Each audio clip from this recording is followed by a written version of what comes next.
আত্মহত্যা করতে যাচ্ছ কেন মা? আত্মহত্যা করা যে মহাপাপ। আপনি আমাকে বাঁচালেন কেন? আমি এই জীবন আর রাখতে চাই না। এমন কি হয়েছে মা তোমার যে তোমায় আত্মহত্যা করতে হবে? আমি কিসের জন্য আত্মহত্যা করতে গেছিলাম তা আপনি শুনবেন।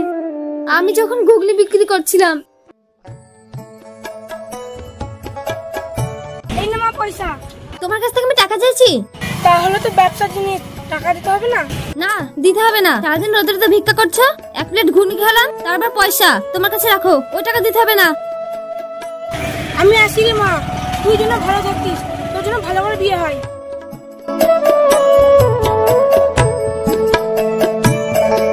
আমার কত হলো? 10 টাকা।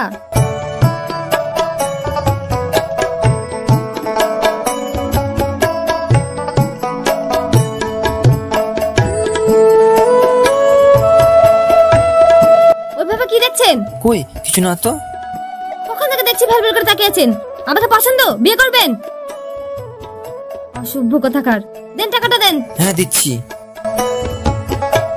ঘুগনিটা না খেয়ে ফেলে দিলেন। আপনি টাকা চাইলেন যে? টাকা চাইলে মরে ফেলে দিতে হবে। দাঁড়ান, আরেক প্লেট দিচ্ছি। এলেন, ধরেন।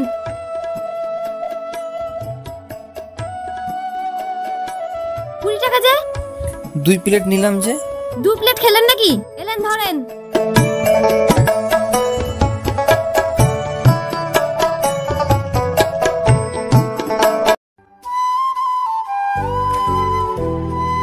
এই দেখেন এই বাড়িটা। বর্ষা, এই দেখ, এরা তোর খোঁজ করছিল।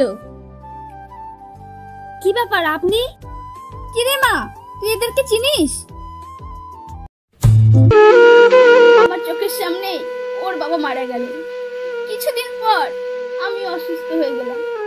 আমার মেয়েটা এতটাই শক্ত, একা হাতে সংসারটা ধরে রেখেছে। টাকার অভাবে ভালোভাবে পড়াশোনাও করাতে পারিনি। এলেন। আরে মা, তোমাকে অত ব্যস্ত হতে হবে না, বসো তো। খুব সুন্দর দেখতে, মানতে হবে আমার ছেলের পছন্দ আছে। মা, তোমার কাছে আমি একটা প্রস্তাব নিয়ে এসেছি। প্রস্তাব? কিসের প্রস্তাব? আমার ছেলের তোমাকে পছন্দ, তুমি আমার বাড়ির বৌমা হবে। এ আপনি কি বলছেন? আমি আপনার ছেলেকে বিয়ে করব না। কেন মা, বিয়ে করবে না কেন? আমাদের অনেক টাকা পয়সা আছে, তোমাকে আমরা মাথায় করে রাখবো। আপনাদের যতই টাকা পয়সা থাক, আমি আপনার ছেলেকে বিয়ে করব না। আপনার ছেলেকে আমার পছন্দ না, ওকে আমি বিয়ে করতে পারবো না। আপনারা এখন আসতে পারেন। কিন্তু মা। বাবা চলো। দাঁড়ান, এই বর্ষা, তোর কি মাথা খারাপ হয়ে গেছে? এত সুন্দর একটা বিয়ে প্রস্তাব এসেছে, ছেলেটা কোথায় দেখতে খারাপ? কাকিমা ছেড়ে দিন, ওর যখন পছন্দই না ওকে আর জোর করেন না। চলো বাবা। বাবা, ফোনটা মনে হয় ফেলে দিয়ে চলে এসেছি, তুমি একটু দাঁড়াও, আমি নিয়ে আসছি। তুমি ভুল বুঝে না মা, আমার ওকে খুব পছন্দ। কিন্তু আমি যদি এখন বিয়ে করে চলে যাই, তাহলে তোমাকে কে দেখবে?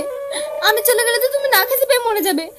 তার জন্য আমি রাজি হইনি। সেটা ওদের সামনে বলতে পারতি, ওরা কিছু একটা ব্যবস্থা করতো। পরের ছেলে মা, একদিন দেখবে, দুদিন দেখবে, 3 দিনের দিন ঠিকই চোখের বিষ হয়ে যাবে। কিন্তু তুই কি আর এত ভালো সম্বন্ধ পাবি? কি করব মা, আমাদের কপালে মাথা ছাড়া তো কিছু জুটবে না। তুই যেটা ভালো বুঝিস সেটাই কর। ঠিক আছে মা, আমি একটু রাস্তা থেকে ঘুরে আসছি।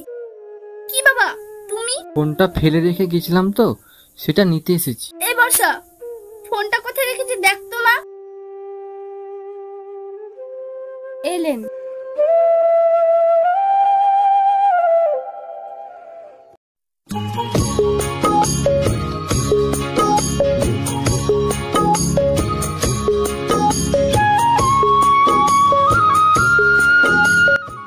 এক প্লেট ঘুগনি দাও তো। আরে আরে কি দিচ্ছ? একটু গরম করে দাও, আমার বন্ধু খাবে। কেন, আপনার বন্ধুর মুখ নাই নাকি? এসে বলতে পারছে না? কি, আমার বন্ধু ঘুগনি খাবে তাও তোমাকে বলতে হবে? তোমার কি মাথা খারাপ হয়ে গেছে? তুমি জানো আমার বন্ধু তোমার মতন ঘুগনির দোকান বাড়ির সামনে 4-5টা দাঁড় করে রাখতে পারে? বাবা, ভাব দেখে বাচ্চা যায় না। এই নাও। চলে যাচ্ছেন যে, টাকা ফেরত নেবেন না? ওটা তোমার টিপস। শোনেন। কি হলো? টাকা ফেরত দিলে যে? আপনার বন্ধুকে বলে দিবেন আমি কোনো টিপস নিই না। জেদি আছে, একটু মানিয়ে নিয়ে চলতে হবে।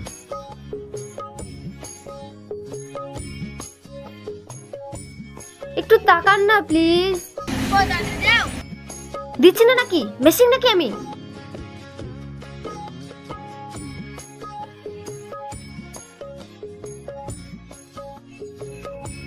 এলে এই আমার দিকে তাকাচ্ছে?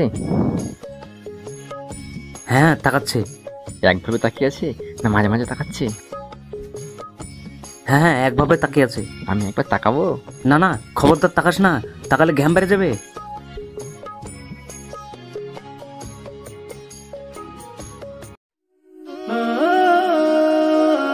বর্ষা, শুন তো মা। বর্ষা, বর্ষা, কি হয়েছে তোর? তুই ঠিক মতো খাওয়া দাওয়া করছিস না, কারোর সাথে কথাও বলছিস না। ওই কিছু না তো। আমি তোর মনের ব্যথা বুঝতে পারছি রে মা। ঠিক আছে, আমি তোর ওই ছেলের সাথে বিয়ে দেব। তারপরেই আমাদের বিয়ে হয়ে গেল। বিয়ের পর সংসারটা ভালোই চলছিল, তারপর হঠাৎ একদিন কি যে হলো। আপনাদের বৌমা কেমন কাকিমা? ভালোই বাবা। শিবনাথ টাকা পয়সা আপনার হাতে দেয় তো? না, বউকেই দেয়। 6 মাস বিয়ে হতে না হতে টাকা পয়সা বোর হাতে দেয়। দেখেন কাকিমা, আবার টাকা পয়সা বাবার বাড়ি না পাঠিয়ে দেয়। তাই তো বাবা, এ তো আগে ভেবে দেখিনি। এর বিরুদ্ধে কিছু একটা করতেই হবে।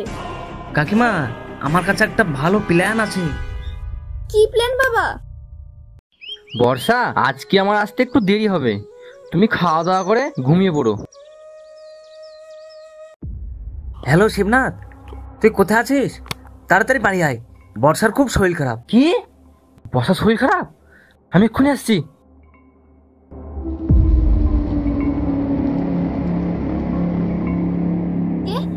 আপনাকে তো চিনতে পারলাম না। বর্ষা, দেখো আমার তো ঘরে মনে চুল করতে এসেছে। বর্ষা, এসব কি বলছো তুমি? তুমি তো আমাকে ফোন করে ডাকলে। আমি তোমাকে ডেকেছি। তুমি ধরা পড়ে গেছি বলে আমাকে চোর সাজাচ্ছ? ছি বর্ষা, ছি, তুমি এত নিচ। আমি আগেই বুঝতে পেরেছি এই মেয়ের স্বভাব চরিত্র খারাপ।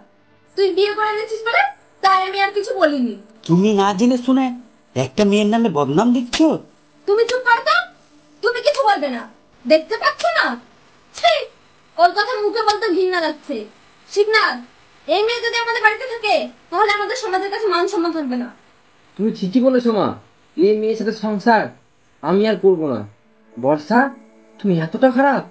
তোমাকে আমি বিশ্বাস করেছিলাম আর তুমি আমার বিশ্বাস ভেঙে দিলে। তোমরা বিশ্বাস করো, তোমরা যেটা ভাবছো সেটা না। তুই চুপ কর। তুই কি ভেবেছিস তোর অভিনয় আমার ছেলে বলে যাবে? তুই বেরিয়ে যা আমার বাড়ি থেকে। শিবনাথ, তুই আমার কথা একবার শোনো। শিবনাথ, কি কথা শুনবে তোর? বেরিয়ে যা, বেরিয়ে যা আমার বাড়ি থেকে। তুমি খুব ভালো থেকো, আমার এই তোমাদের গল্প আমি রাখাবো না। তুমি কিন্তু কাজটা ঠিক করলে না। তুমি চুপ করে থাকবে। তাহলে তাহলে আমি বেঁচে থেকে কি করবো বলুন? তো দুঃখের কথা সবই তো শুনলাম মা, আজ থেকে তুই আমার মেয়ে হয়ে থাকবি।